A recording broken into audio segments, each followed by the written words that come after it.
everyone, the Crafty Atelier Angela's here with another Ghosties and Dollies. This is number 4 for Edinburgh Manor. This is a small series that everyone can take part in, talking about their paranormal, spiritual, and alien experiences. You can film it or you can send them to me through DM on my Instagram, and I'll link that below. At the end, if I get enough, I will actually do a whole video based on your experiences with one of my dolls. Speaking of, I have here Hester. She is my Dust of Dolls Rose Helm. She's kind of sitting slouched right now, but she is going to be taking part in this one with me because she is one of my most favorite precious dolls here, and she actually brings me lots of comfort as this one is very uncomfortable. So with that, this is 100% true to the best of my knowledge, and I will try to recite it as best I can.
The following is true and my experience with Edinburgh Manor. Edinburgh Manor, if you saw in the photos, it used to be a poorhouse back in this small town, and then it changed over to be a sort of a pseudo mental ward. They had one padded room in the basement, and then moving on into the 60s, 70s, 80s, that kind of thing, it changed into like an old folks home with a women's wing and a men's wing on either side. And then they had a sunroom, they had the cafeteria in the basement, they had a freezer, they had laundry, everything in the basement. They had a kitchen, a full utility kitchen in the basement. Excuse me. I'm trying not to get worked up because this one is probably the most scary experience I've had paranormal wise. So I went there 4 times. I went there 4 times over the years, and the very first time was during the day, and then into the night. And this is some place in Iowa. You can look it up, Edinburgh Manor. And so what happened the first time was I was taking pictures. I had my camera, you know, my souped-up camera and everything, and I was going around taking B-roll, and a lot of these shots that you saw in the beginning were actually B-roll that I shot myself. So all these I had to get another battery. We were walking around, me and my 2 coworkers were walking around.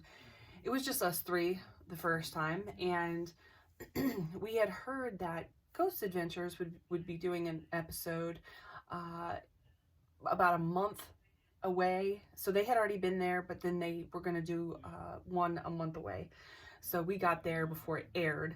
And the lady is really nice who owns it, her and her boyfriend, and they're trying to spruce it up, but it would take much more than it was worth to do it. So they bring in, paranormal groups to investigate because of all the experiences they had.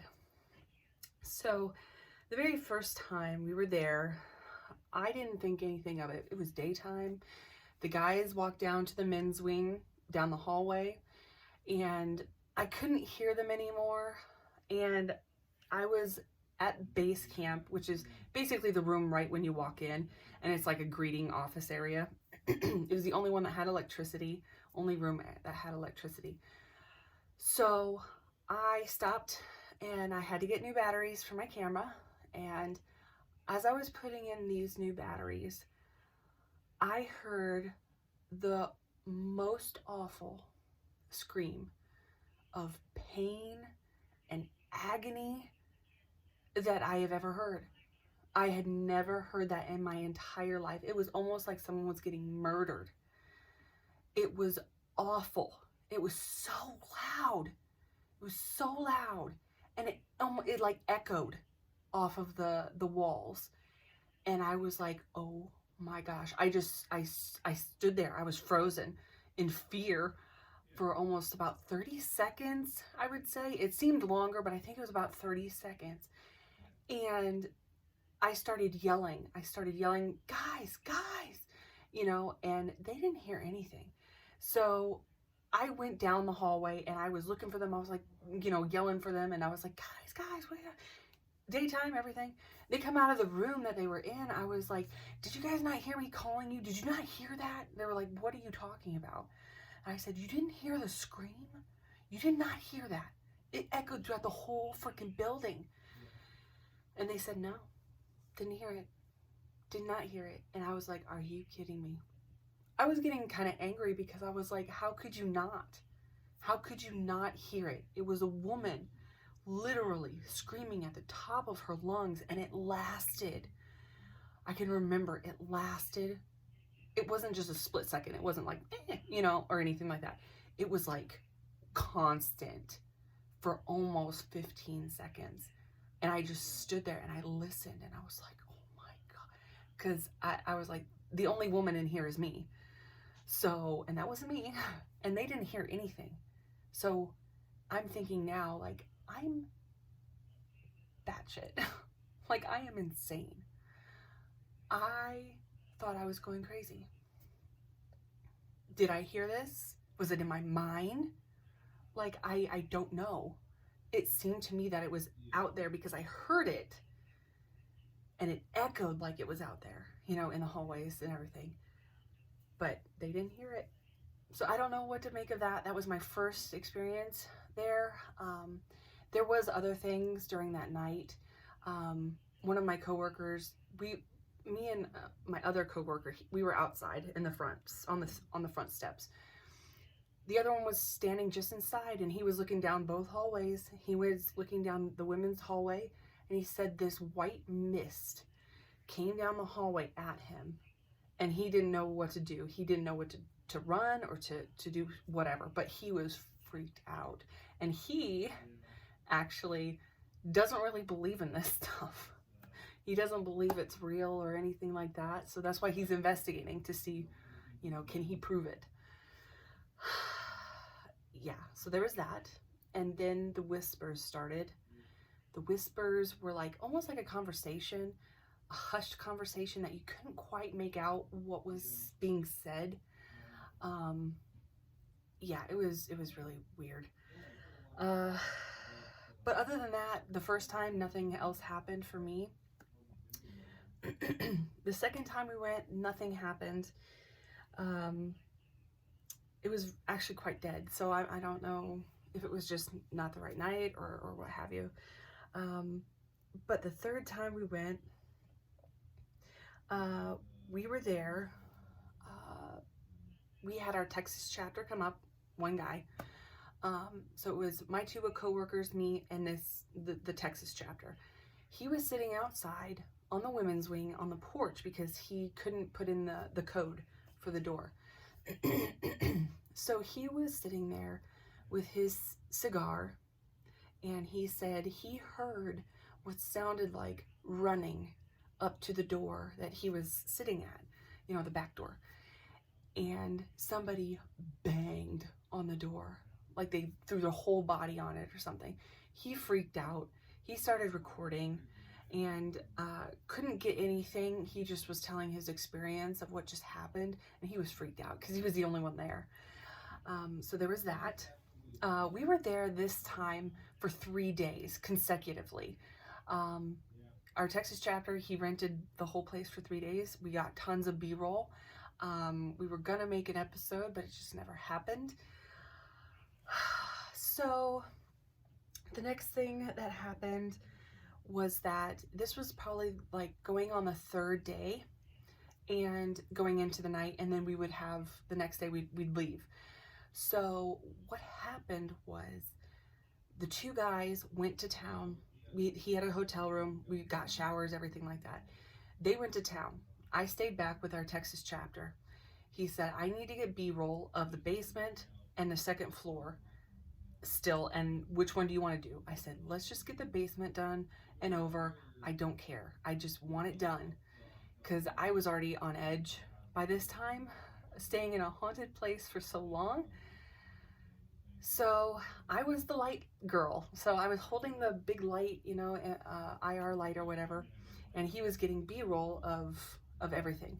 We went down the stairs, we went into the kitchen, because in the basement it's like a roundabout. So you go around through the hallway into the dining room, into the washroom, and back up the stairs. So you start in the kitchen. So we started in the kitchen, went around. He wasn't saying anything. And I was trying to talk to him a little bit because I was scared. I was like, yeah, what are you going to do? You know, and it's like, I would say midnight to 1 o'clock in the morning right now. So we go around to the boiler room, and then into the laundry room. And then we were taking pictures and stuff and B-roll down the hallway where they've said that this jokester goes, and he's a tall shadow. And the owner, when he first got there, he went down in the basement and saw this tall 6-foot man with a duster and a hat, and it was all the way to the floor. And he said he looked at it, it looked up at him, and he took off, and he didn't go back for like 3 days, but he still stayed. So we went into the dining room. We were getting B-roll. We were shooting down to like the utility room past the washing station. And you would have seen the washing station in the previous clips. The whole time, my Texas chapter guy, he kept asking me, do you hear that? Do you hear that? And I said, no, I don't hear anything. What are you talking about? And so I was completely freaked out. So I kept telling him, even if I heard something, which I didn't, I would have told him no, because I didn't want to be freaked out. So at this time, we were setting up the shot. I was holding the light, and he said, we gotta go. I said, okay, well, let me just, and I'm turning off the light, right? It's like a dimmer. I turn off the light, and I look over, he's halfway down the hallway, already at the door to go up the stairs and out. I was like, are you kidding me? I was so mad. I was just like, why would you leave me here? Blah, blah, blah, blah, you know? He goes, I'm so sorry. I didn't mean to. I thought it was more urgent, that I was sounding more urgent than that. And I was like, no, you weren't. You were just like talking. And he goes, okay, well, go on. So I got in front of him. I was going up the stairs, right?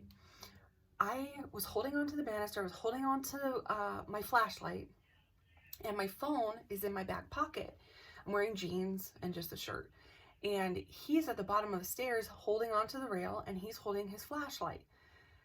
And I was walking up on the landing to the door to go out. I felt a hand, and it was this hand. It was a left hand, because I could feel the thumb. I could feel all the fingers on my butt over my phone. So it grabbed me. It grabbed me like this, like my butt, you know. It grabbed me like this. And I whipped around so fast. I thought it was my friend. I thought it was him. And I was like, how dare you? Like, how dare you touch me? He goes, he's at the bottom of the stairs. It's about 6 foot, like 6 feet away. And he said, he's holding onto the banister still, because I can see him, and he's like this. And he goes, something just pushed past me. pushed his shoulder back and everything, pushed him out of the way. And I said, how dare you touch me? And he goes, I didn't touch you at all. I was like, no, you touched my butt. And he goes, I would never. And he wouldn't. He's not like a touchy person. He doesn't even like to hug and stuff. So that's why I thought it was so weird. Plus he was engaged. So I'm just like, why would you even, you know, and because I knew his wife now and everything, and we were really good friends. And I was just like, so I was starting to freak out because he said, I didn't touch you. I wasn't even near you. And for it to be this hand, and we're holding on to the banister with this hand. I'm like, well, that wasn't him. So, because I felt it over my phone in my pocket, in my back pocket. So we go out, we're standing by the truck, and the guys are still in town, and they're taking showers and everything. I started crying because I didn't know what happened. He was kind of baffled too. And so we went off to there's another house on the property that we called base. And that's where we slept. They didn't tell me that it was haunted as well. So we go up, there's a few steps. So we were like on this porch. So we tried to recreate how close he actually had to be to me to even actually touch me. And he had to be right up, like right on me to even be able to touch me in a way that, you know, I felt, right? And so I was like, I don't know what's going on. I said, I'm not going back in there. I'm not doing that. I'm just not.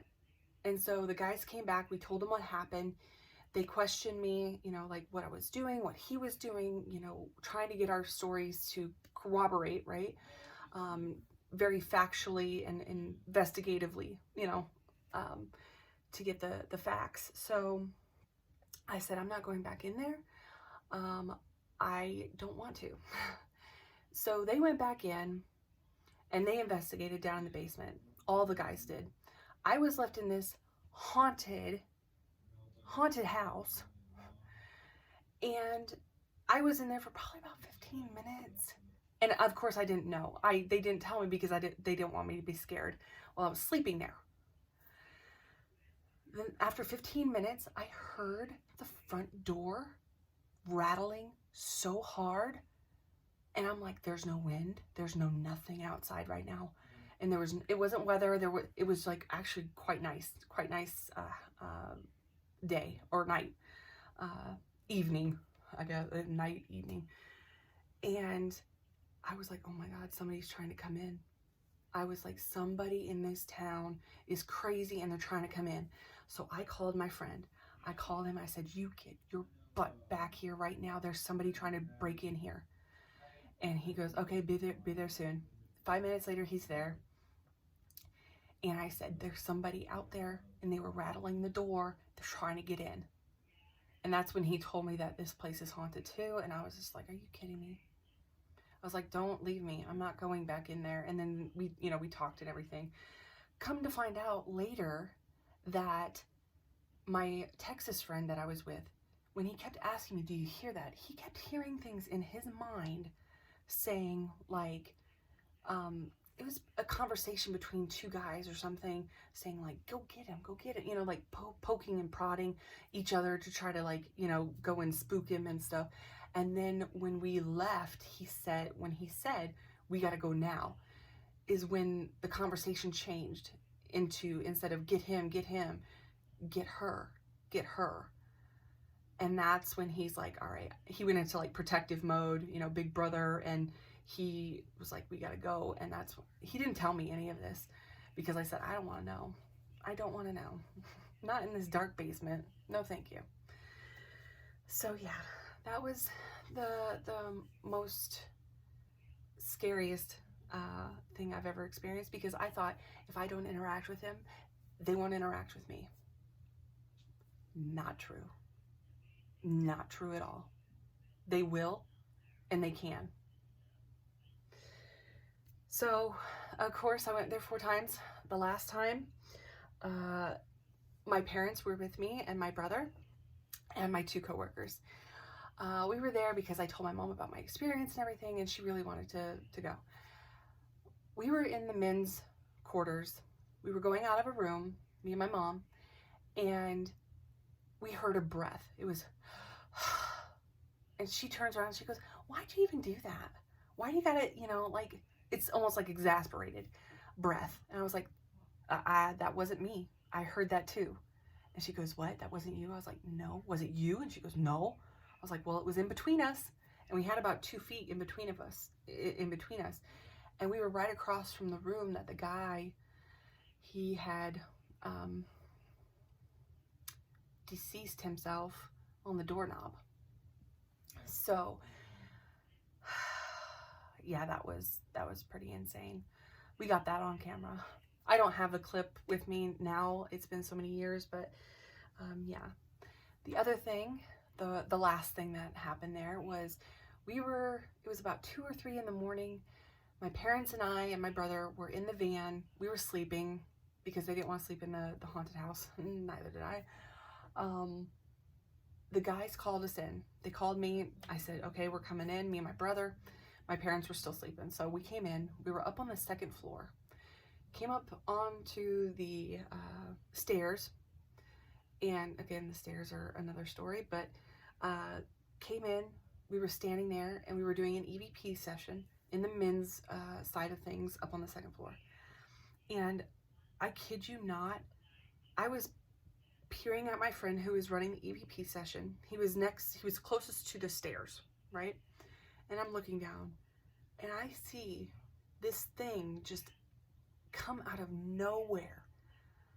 Blacker than black. Blacker than black.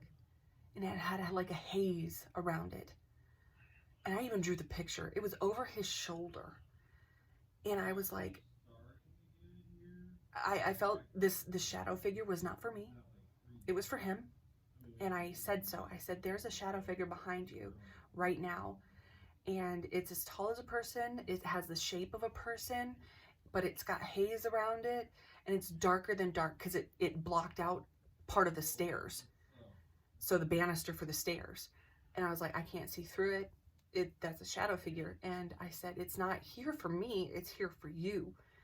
And so I think he kind of got freaked out a little bit, but I drew it and I think I still have it somewhere. If I do, I might include it in here.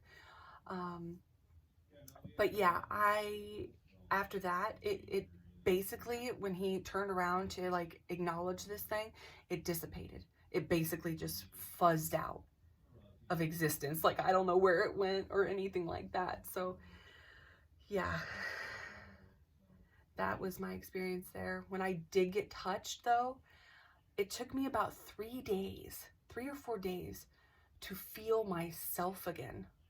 I even considered stopping paranormal investigating because of it.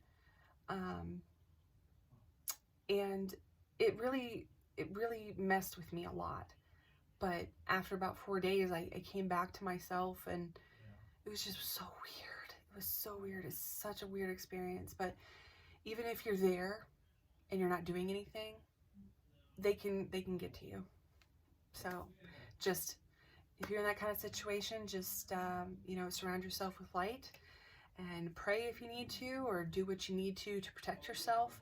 And yeah, that was a very creepy experience for me. And that probably was the start of my dissipation from like the paranormal investigating. Even though I did a couple more after that, that was probably the height of my paranormal investigation days. So yeah, if you guys have any similar stories of being touched or, not feeling yourself or seeing things, let me know down in the comments below. Hopefully you enjoyed. And yeah, I'm going to turn the lights on now because I'm very scared. I'll talk to you guys later. Bye.